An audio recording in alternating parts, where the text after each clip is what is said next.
कोई है?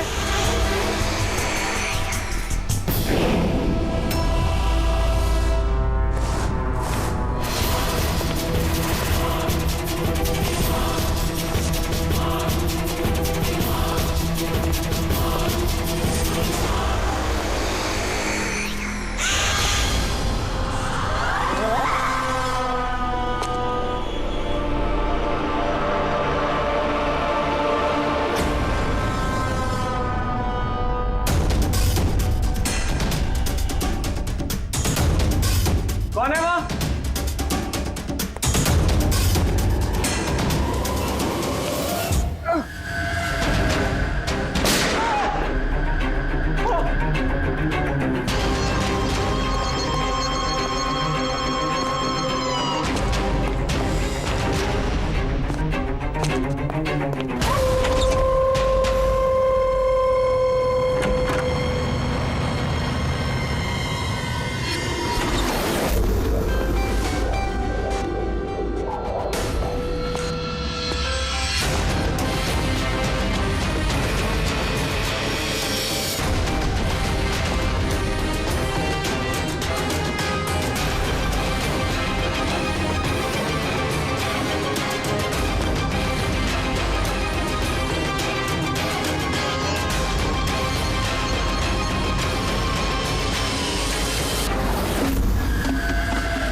पैर पे भी गोली मारी है, हाथ पे भी।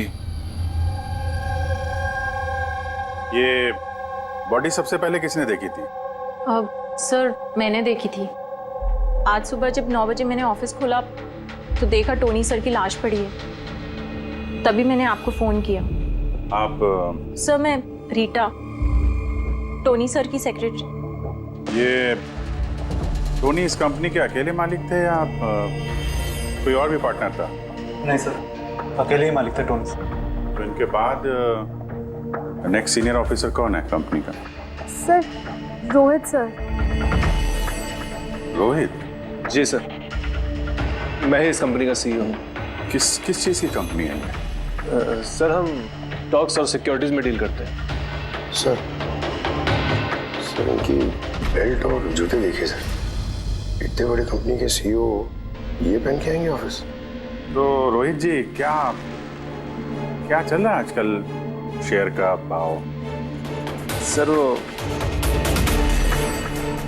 एक्चुअली सर आज मेरी नींद जरा देर से खुली थी तो मैं अखबार या इंटरनेट पर चेक नहीं कर पाया। अच्छा,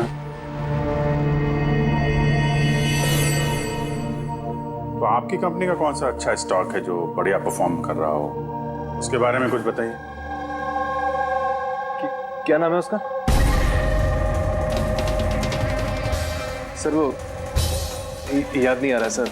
तो आप लोग बताइए स्टॉक के बारे में। एक भी स्टॉक का नाम बताइए आप लोग।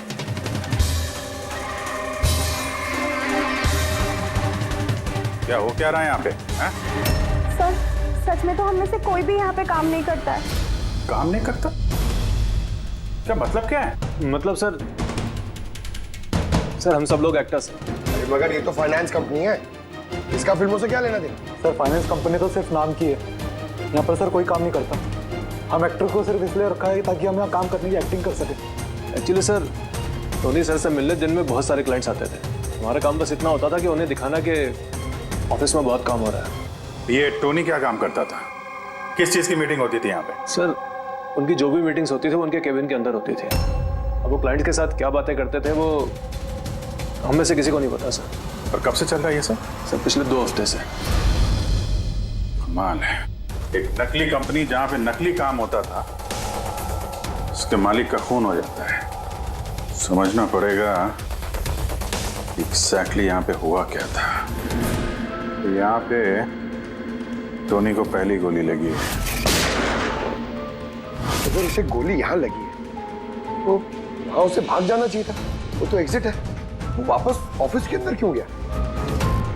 शायद खूनी इस तरफ होगा, बचने के लिए इधर भागा होगा। ये हैंडल पे भी खून है, वहां से अंदर आया और फिर वहां पे लेके गया उसको जहां पे खून हुआ। ब्लड ट्रेल इधर भी है। सर ये यहाँ देखिए, इतना सारा खून। लगता है यहाँ पे छुप के बैठा होगा बचने के लिए। और खूनी आया, उसके बाद उसको वहां ले गया जहां पे उसकी मौत हो गई।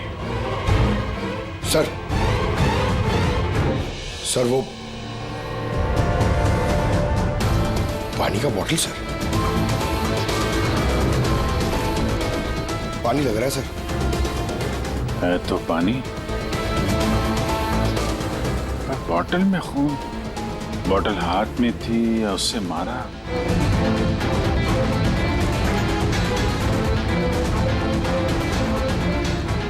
यहां तो खून है नहीं, खून तो वहां है, तो इसका मतलब खून यहाँ पे है तो शायद ये बॉटल यहीं होगी। यहाँ पे छुपा होगा तो बॉटल हाथ में ली होगी बचने के लिए। यहाँ वहां जाते समय गिर गई। यहाँ पे भी खून, वहां से आया तो इस पे हाथ लगा और सर हाँ, यहाँ तो ब्लड ट्रेल है।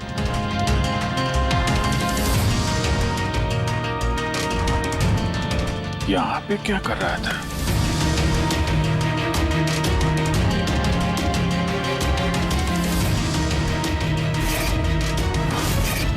यहाँ पे पंजे का निशान है, यहाँ भी खून है, यहाँ भी पंजे का निशान है। कुछ पकड़ रहा था या फिर? अरे क्या? ठीक हो? हाँ सर। गन छुपा के रखी है अंदर। शायद इसी को ढूंढने आया होगा, लेकिन इसके पहले गन तक पहुंचता खून ही पहुंच गया इसके। मगर सर ये ऑफिस में उसने गन क्यों छुपा के रखी? ऑब्वियसली उसकी जान को खतरा होगा। इतना गड़बड़ घोटाला करके रखा हुआ था यहाँ पे, एक्टर्स लोगों को हायर करके रखा था। पता नहीं कितने दुश्मन होंगे इसके। ये डायरी भी,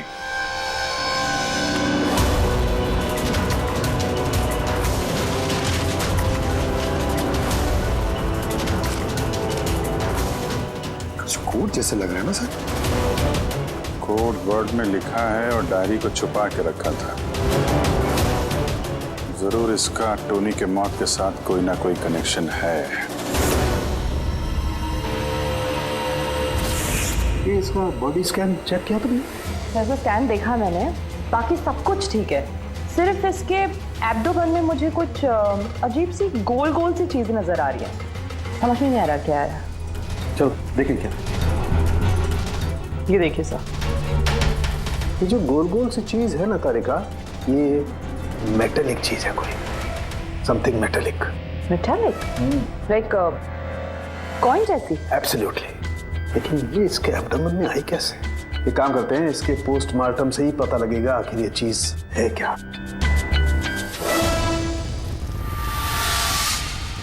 यस के टोनी के पेट में से ये 5 सिक्के निकले। बॉस, मैंने इन सिक्कों के बारे में पता लगाया। ये सिक्के किसी भी देश की ऑफिशियल करेंसी नहीं है। मगर सर, कोई अपनी मर्जी से ये सिक्के क्यों खाएगा? शायद खूनी ने टॉर्चर करने के इरादे से टोनी को मजबूर किया होगा ये सिक्के निकलने के लिए। कोई ना कोई कनेक्शन तो है इस सिक्कों का इस केस के साथ। ये जो टोनी के नकली एम्प्लॉइज हैं, इनसे पूछते हैं।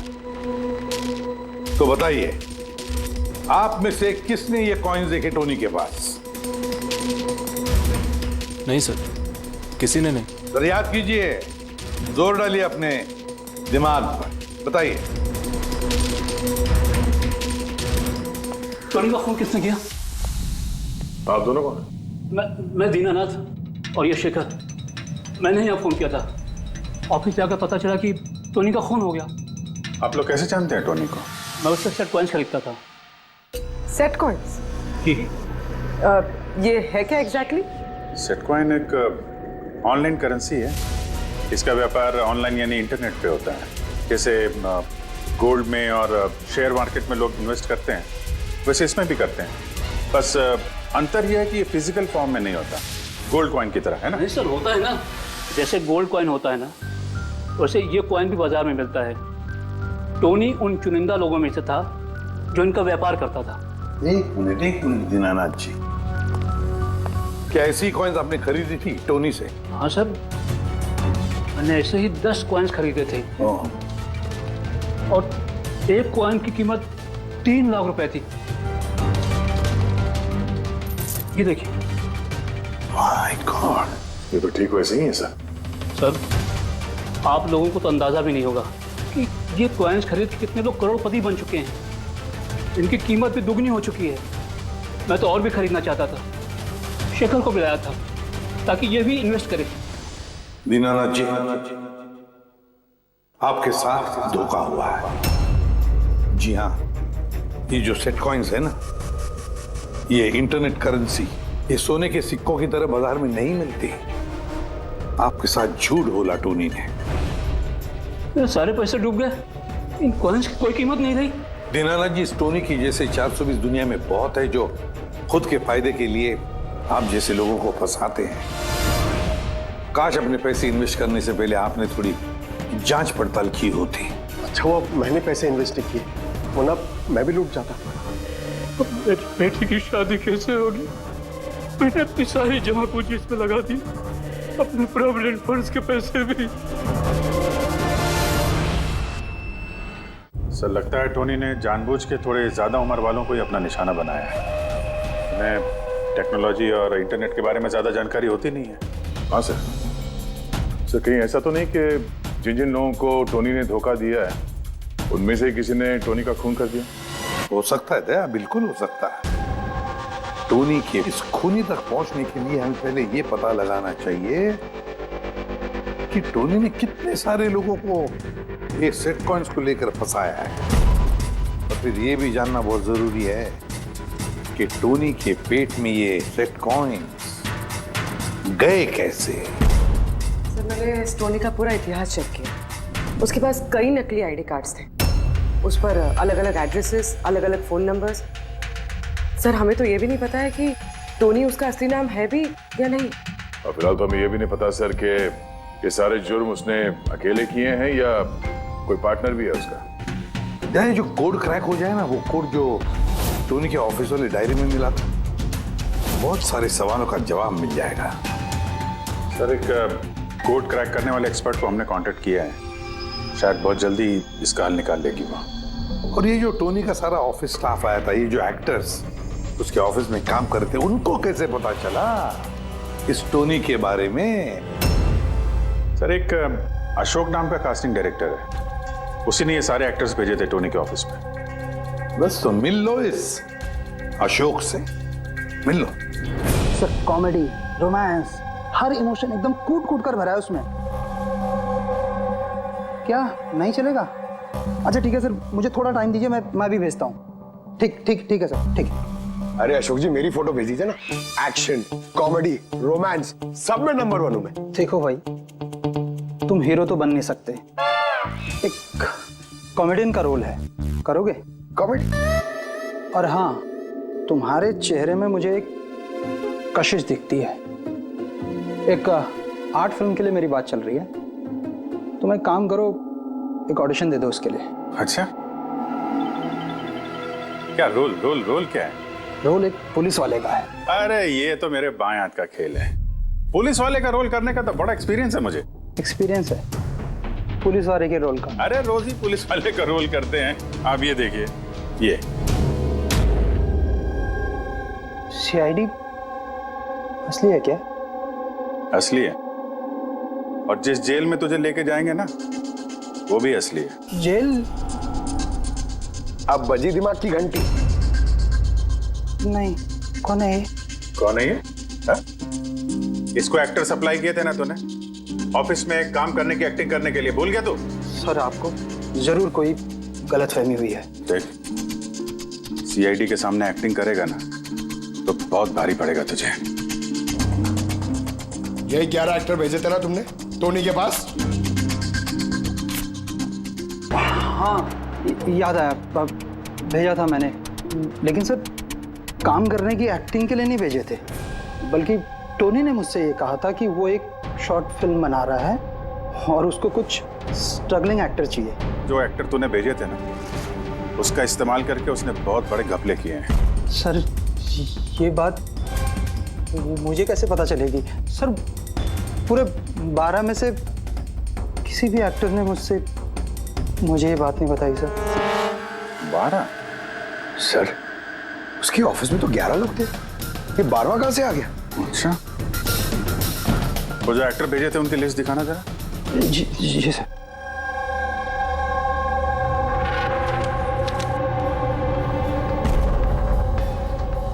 ये नया नाम है, ईशा कुमार। ये नहीं थी उस वक्त वहां पे, ये कहाँ गायब हो गई?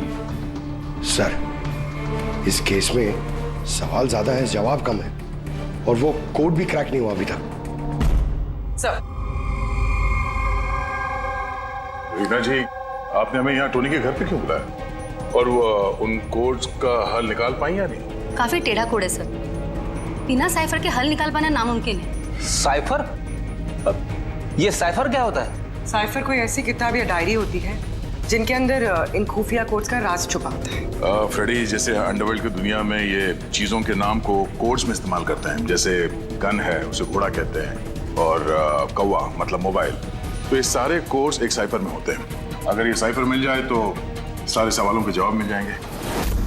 सर मुझे लगता है ये टोनी इस साइफर को ऐसी जगह रखता होगा जहाँ से उसे वो आसानी से देख सकता हो या पढ़ सकता हो। लेकिन सर उसका ऑफिस तो अच्छी तरह से चेक किया था, वहां पर तो कुछ भी नहीं मिला। तो हो सकता है टोनी के घर पे मिल जाए। ये देखिए सर, बड़ा अजीब सा निशान इस पेपर पर। शायद ये निशान इस कोड का कोई अहम हिस्सा है। तो इस निशान का राज यहीं कहीं होना चाहिए। घर का एक एक कोना चेक करते हैं।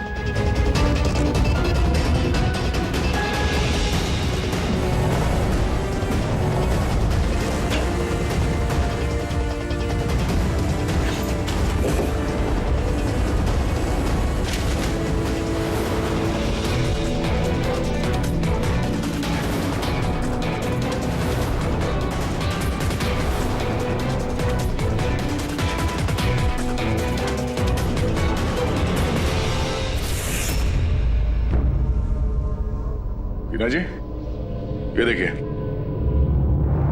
इस किताब में भी ठीक वैसा ही निशान है।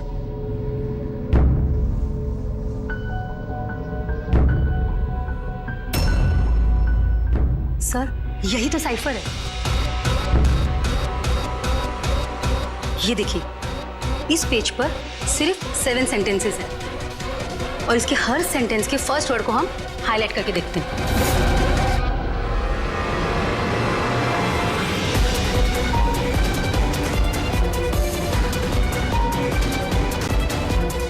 ये सीजर का क्या होता है? जूलियस सीजर का नाम तो सुना होगा ना? हाँ। लगता है उसके जमाने का कोई पुराना कोड है।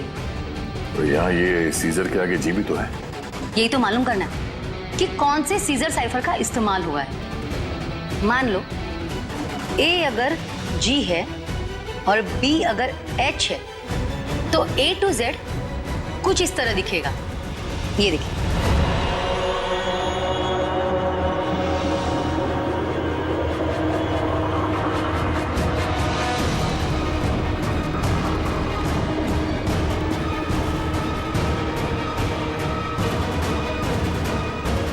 ये हो गया।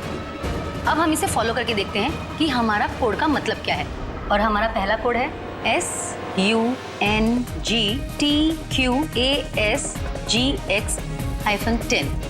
अब हम इसे मैच करके देखते हैं। SMUONHAN।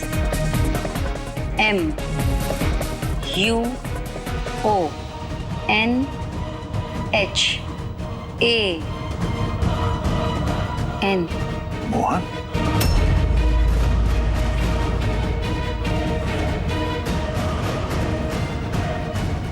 के पहले कोड का मतलब है मोहन कुमार 10। सर, इस मोहन कुमार नाम का तो कोई आदमी है ही नहीं इस केस में। अगर है ना तो ढूंढना पड़ेगा। ये बाकी के सारे जो कोड हैं उनको भी डिकोड करते हैं। प्लीज कुणाल, तुम समझने की कोशिश करो।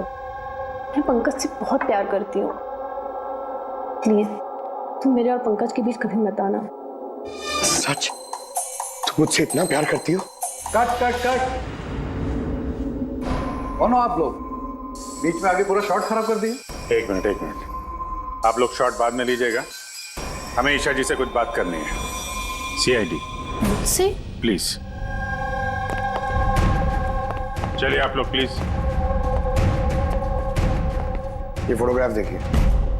टोनी, इसे पहचान दिया आप? इसका खून हो गया। क्या? मगर कैसे?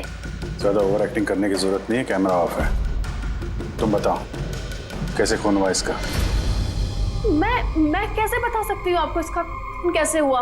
जिस वक्त इसका खून हुआ सारे नकली एम्प्लॉय उसके ऑफिस में थे, सिवाय तुम्हारे। कहाँ थी तुम? नकली एम्प्लॉय? कौन से नकली एम्प्लॉय? सर ये आप लोग क्या बात कर रहे हैं? मुझे तो कुछ समझ में नहीं आ रहा। टोनी ने तुम लोगों को हायर किया था ना उसके ऑफिस में क्लर्क की एक्टिंग करने के लिए। उसने तो मुझे अपनी मंगेतर का रोल प्ले करने के लिए पैसे दिए थे, वो भी बस एक दिन के लिए। मंगेतर का? हाँ सर, उसके माँ बाबू जी आए थे उससे मिलने और वो उन्हें दिखाना चाहता था कि वो शादी करने वाला है और वो अपनी जिंदगी में बहुत खुश है। उसने तुमको तो बताया होगा ना अपने माँ बाप के बारे में, सारी इंफॉर्मेशन दी होगी। जी हाँ, बहुत कुछ बताया था ताकि कुछ गड़बड़ ना हो जाए और मुझे याद रहे कब कौन से डायलॉग बोलने हैं। उसके माँ बाप के बारे में जितनी भी इंफॉर्मेशन है तुम्हारे पास, एक एक चीज सब हमें बताओ। Thank you sir. Codes decode हो गए। हर कोड से एक नाम मिला है और नाम के आगे एक नंबर। जरूर ये वो लोग हैं जिनको टोनी ने सेट कॉइन्स बेचे थे, और ये नाम के आगे जो नंबर है इसका मतलब है किसके पास कितने सेट कॉइन्स हैं। जैसे ये मोहन ने ये 10 सेट कॉइन्स खरीदे थे, चिराग 6, विजय कुमार 8, एक्सेट्रा एक्सेट्रा। तो मतलब खूनी इनमें से ही कोई एक है? लगता तो ऐसे ही है। इन सारे बारातियों को ब्यूरो में बुलाओ सेट कॉइन्स के साथ। सर, मैंने टोनी को नहीं मारा।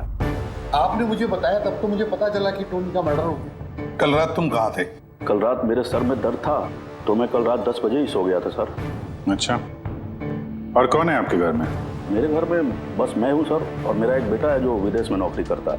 मैंने तो अपने रिटायरमेंट फंड के 15 लाख लगाए थे इसमें। अब मुझे ये समझ में नहीं आ रहा है कि मुझे कैसे वापस मिलेंगे। गन रखते हो ना तुम? सर, मेरी गहनों की दुकान है, सिक्योरिटी एंड प्रोटेक्शन के लिए मुझे अपने पास गन रखनी पड़ती है सर। सर, सब कुछ तो आपको बता चुका हूँ, अब मैं आपको और क्या बताऊं? जब तक खूनी पकड़ा नहीं जाता हम तो सवाल पूछेंगे।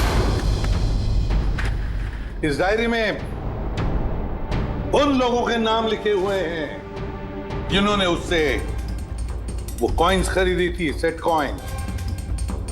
उन लोगों के नाम और जितने भी कॉइन्स खरीदे थे वो सब, पूरा का पूरा रिकॉर्ड इसमें है। और इसमें जो जानकारी है उससे हम ये पता लगाएंगे कि आखिर आप लोगों में से वो खूनी कौन है। किसने कितने कॉइन खरीदे, इससे ये कैसे पता चलेगा खूनी कौन है? आसान है। खूनी ने अपने कुछ सिक्के गुस्से में आकर टोनी को निगलवा दिए। अब इस बही खाते के हिसाब से जिसके पास भी कम सिक्के निकलेंगे वही हमारा खूनी है। चलिए, आप सब लोग अपने अपने सेट कॉइन्स के सिक्के गिनती करवाइए।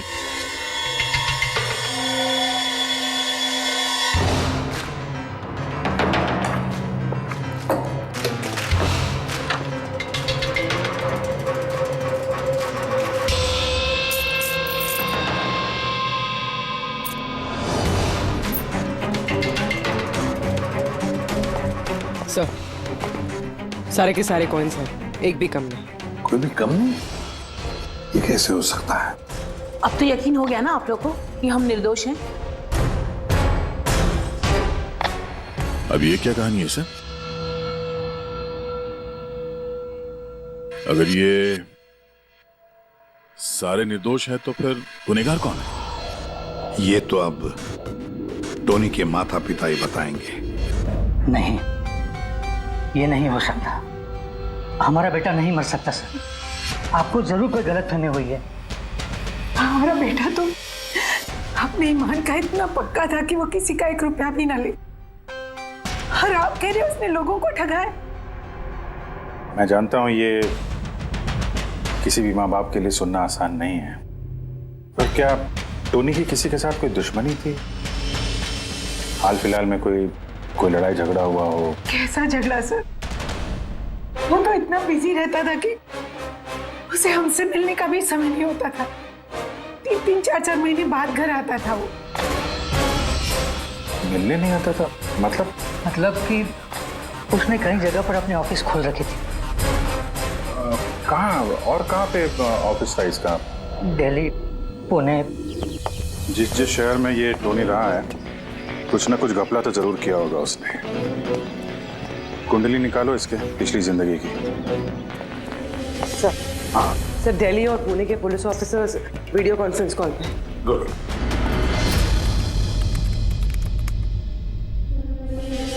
सर, इस स्केच को देखिए सर। टोनी से इसकी शक्ल मिलती है। इस आदमी के खिलाफ 2 साल पहले यहाँ दिल्ली में FIR दर्ज हुई थी। कई लोगों के साथ में चिट फंड में इसने घोटाला किया था, लेकिन सर इसका नाम टोनी नहीं बल्कि अमर है। सर, यहाँ पर उसका नाम प्रशांत था। पिरामिड स्कीम के नाम पर उसने लोगों को बड़े बड़े सपने दिखाए और कई लोगों के पैसे खा गया। बहुत लोगों ने उसके खिलाफ कंप्लेंट भी दर्ज की है। सारे शहरों में यही कारनामा किया सर इसने। एक शहर से बेईमानी का पैसा इकट्ठा करके दूसरे शहर को रवाना हो गया किसी और को टोपी पहनाने। इसका मतलब है इस टोनी के दुश्मन सिर्फ इसी शहर में नहीं, बाकी शहरों में भी हैं। तो खूनी में से कोई हो सकता है। मतलब सर, हर शहर से ऐसे लोगों की लिस्ट निकालनी पड़ेगी जिनके साथ धोखा हुआ है। सर, यहाँ पर उसके खिलाफ कल्पेबल होमिसाइड की केस भी है। ये आलोक नाम के आदमी के उसने पैसे खा लिए थे। वो सदमा वो आदमी बर्दाश्त नहीं कर पाया, इसलिए उसने सुसाइड किया। तो टोनी को मारने का सबसे बड़ा मोटिव तो आलोक के किसी करीबी के पास है। ना तो उसने सिर्फ पैसा खोया बल्कि अपने किसी करीबी को भी खोया है। हाँ, आलोक, पुणे।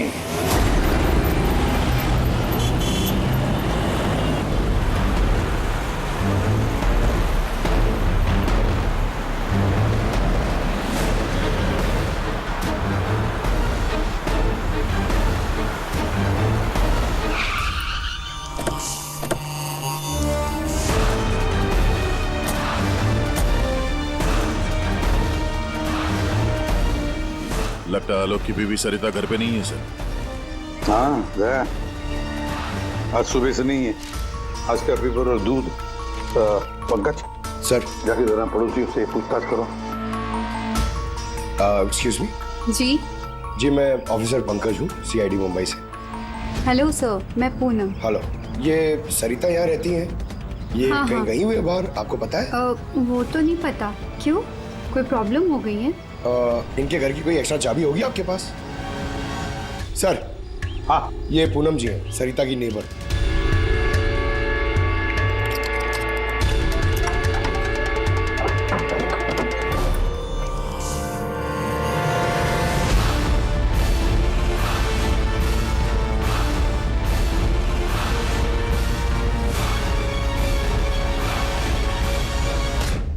जिस तरह से घर के अंदर ये सामान बिखरा पड़ा है, ऐसा लगता है कि कल रात यहाँ पे कुछ हुआ था। हुआ तो था जरूर दया, कुछ न कुछ तो हुआ था। ये देखो, खून के निशान। ऐसे लग रहा है जैसे किसी को घसीट के यहाँ से ले जाया गया। सर, कहीं किसी ने सरिता का किडनैप तो नहीं कर लिया? पूनम। हाँ सर। सरिता को आखिरी बार कब देखा था तुमने? सर, रात के 2 बजे जब मैं नाइट शिफ्ट से घर वापस आई। उस वक्त शायद सरिता जाग ही रही थी क्योंकि यहाँ पे टीवी चल रहा था। उसके घर के आसपास किसी को देखा, कोई आया हो उनसे मिलने के लिए? कुछ और तो नहीं, पर हाँ, एक वाइट कलर की वैन थी जो घर के बाहर खड़ी थी, पर सुबह वो वहाँ नहीं थी। तू उस वैन को पहले भी कभी देखा था यहाँ आसपास? नहीं, कभी नहीं। अच्छा, उसका नंबर याद है, नोट किया था? नंबर तो नहीं नोट किया, मैंने ध्यान नहीं दिया। अच्छा, तुमने कुछ शोर शराबा या झगड़ा वगैरह सुना उस वक्त? हाँ, आवाजें तो आ रही थी जोर जोर से, पर मुझे लगा कि शायद सरिता जाग रही है, टीवी देख रही है, तो मैंने उतना ध्यान नहीं दिया। अच्छा पूनम, ये जो तुमने लड़ाई झगड़े की आवाजें सुनी, कितने बजे थे? यही करीब 3 बज रहे होंगे। 3 बजे? तो सरिता का किडनैपिंग 3 बजे हुआ था। तो डेफिनेटली ये सरिता का किडनैपिंग और टोनी का मर्डर, इन दोनों का आपस में कोई ना कोई कनेक्शन है सर। 100% दया, कनेक्शन 100% है, पर इससे पहले कि सरिता को कुछ हो जाए उसे हमें बचाना होगा। और पंकज सर, ये व्हाइट वैन, सफेद वैन जो पूनम ने अभी अभी बताया, उस वैन की पूरी इंफॉर्मेशन चाहिए हमें, पूरी की पूरी इंफॉर्मेशन।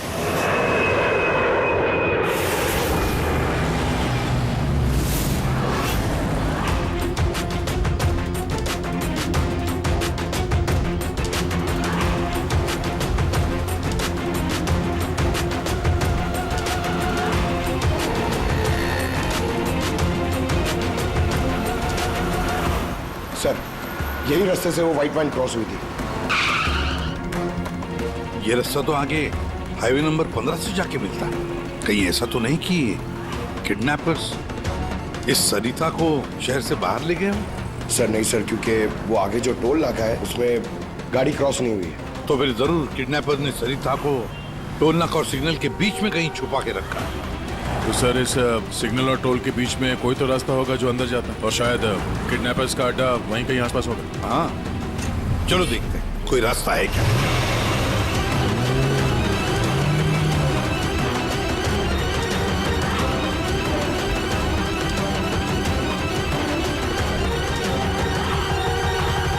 सर, ये एक रास्ता है जो अंदर जाता है। चलो देखते हैं।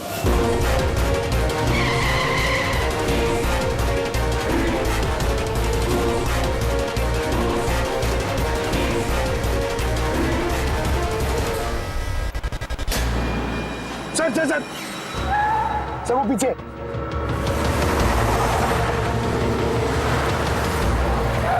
ये देखिए सर।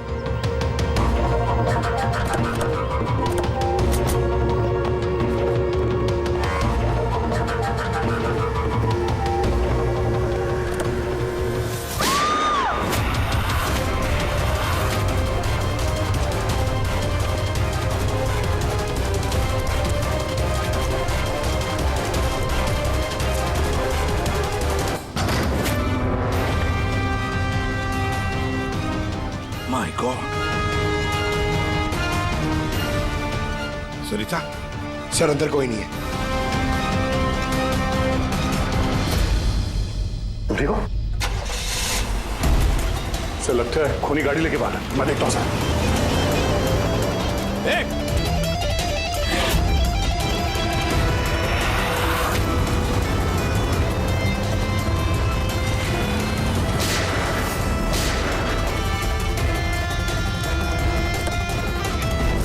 सर एम्बुलेंस आ रही है। सरिता, ये बताओ किसने किया ये सब?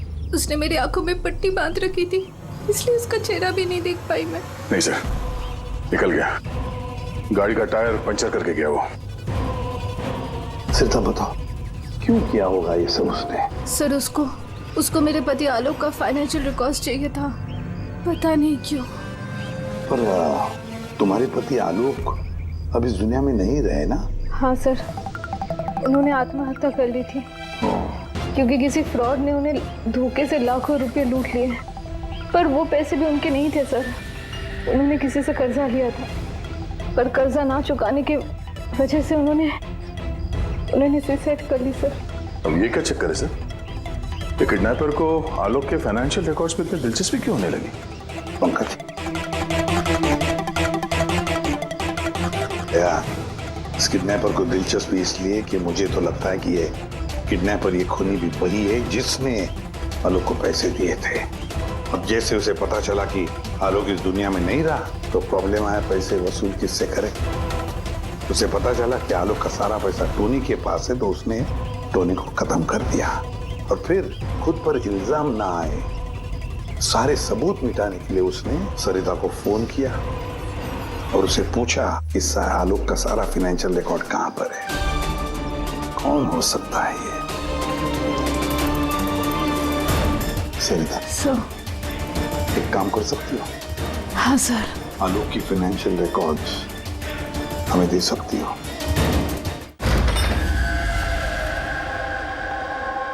माय गॉड यार, ये मुजरिम जो भी कोई है हमसे पहले यहाँ पहुंच गया और देखो लगता है सारे सबूत जलाकर राख करने की कोशिश की है उसने। बस सर उस कंप्यूटर के साथ कुछ करना दिया हो जिसमें आलोक के फाइनेंशियल रिकॉर्ड्स हैं।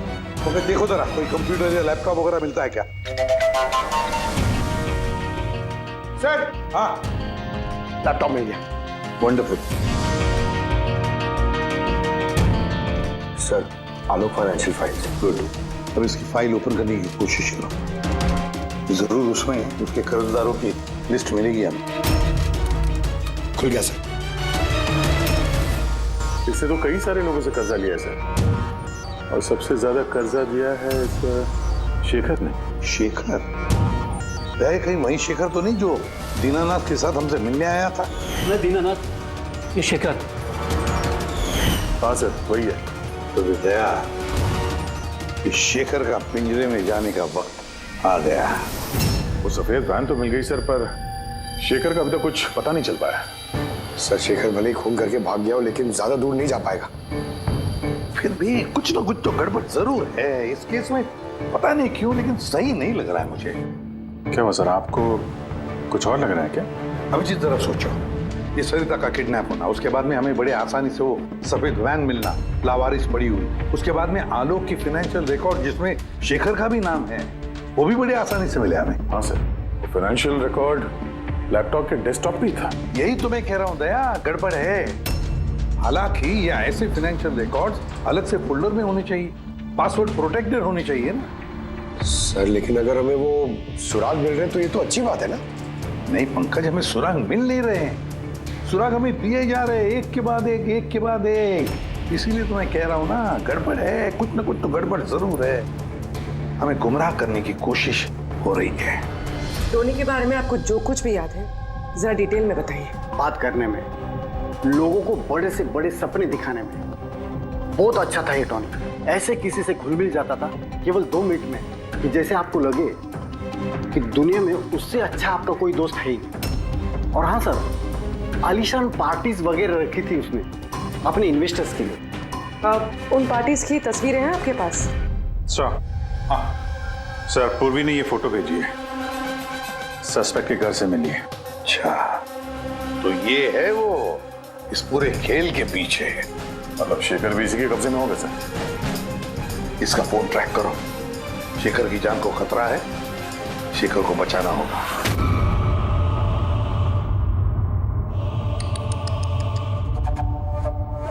अब तो तुम्हें भगवान भी नहीं बचा सकता शेखर। सीआईडी को सारे सबूत तुम्हारे खिलाफ मिले हैं। अब तो ये ट्रिगर दबाकर तुझे बस मार डालूंगी और उन सबको लगेगा कि तू देश छोड़ के भाग गया। नहीं, ऐसा मत करो प्लीज, मत मारो मुझे। मैं वाकई देश छोड़ के चले जाऊंगा। आपके बारे में मैं किसी को नहीं बताऊंगा। I promise. अरे शेखर, तुम समझ नहीं रहे हो, तुमने मेरा चेहरा देख लिया है। अब मैं तुम्हें छोड़ने की बेवकूफी तो करूंगी नहीं, इसलिए तुम्हें मरना पड़ेगा। मत मारो मुझे प्लीज, मत। कोई है? प्लीज बचाओ मुझे, बचाओ मुझे, कोई है? मुझे बांध के रखा यहाँ। बचाओ।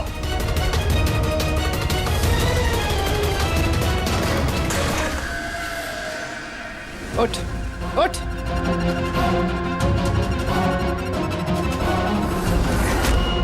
सर मैं रीटा, टोनी सर की सेक्रेटरी।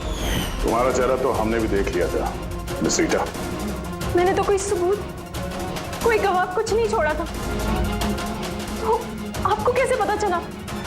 इस फोटो के जरिए तुमने हमसे कहा था कि तुम टोनी को पिछले 2 हफ्ते से जानती हो, तो फिर 2 साल पुराने इस फोटो में तुम क्या कर रही हो? ये बहुत कुछ कह गया। अब बताओ, तुमने अपने बॉस टोनी को क्यों मारा?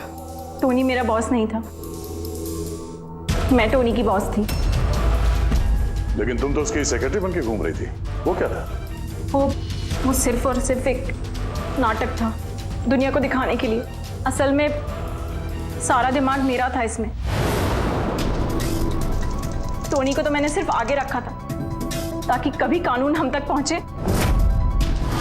तो टोनी पकड़ा जाए। तो फिर टोनी का खून करके अपने पैर पे कुल्हाड़ी क्यों मार ली? क्योंकि जब चींटी के पर निकल आते हैं तो उसके पंख काटने पड़ते हैं, और टोनी बहुत ही ज्यादा हवा में उड़ने लगा था, बहुत ही लापरवाह और ओवर कॉन्फिडेंट हो गया था। उसने दीनानाथ के साथ सेल्फी खींच के सोशल मीडिया पे डाल दी वो फोटो। तो तुम्हें डर लगा कि अगर वो फोटो सोशल मीडिया में चला गया तो जिन जिन शहरों में उसने 420 की है वहां कोई ना कोई उसे पहचान लेगा। हाँ। और उसके पेट में जो सिक्के थे वो सिक्के मैंने ही उसे निकलवाए थे ताकि आप लोगों को लगे कि खून किसी ऐसे आदमी ने किया है जिसके साथ टोनी ने बेईमानी की है। और इसलिए तुमने सारे सबूत शेखर के खिलाफ कर दिए ताकि हम उसे अपराधी समझे। न जाने कितनी जिंदगियों के साथ खेला है तुमने। देश भर में न सिर्फ लोगों के पैसे चुराए बल्कि उनकी खुशियां, सपने सब छीन लिए। कड़ी से कड़ी सजा मिलेगी तुम्हें इस जुर्म के लिए। For more updates, subscribe to our channel, click the show links and enjoy watching the videos.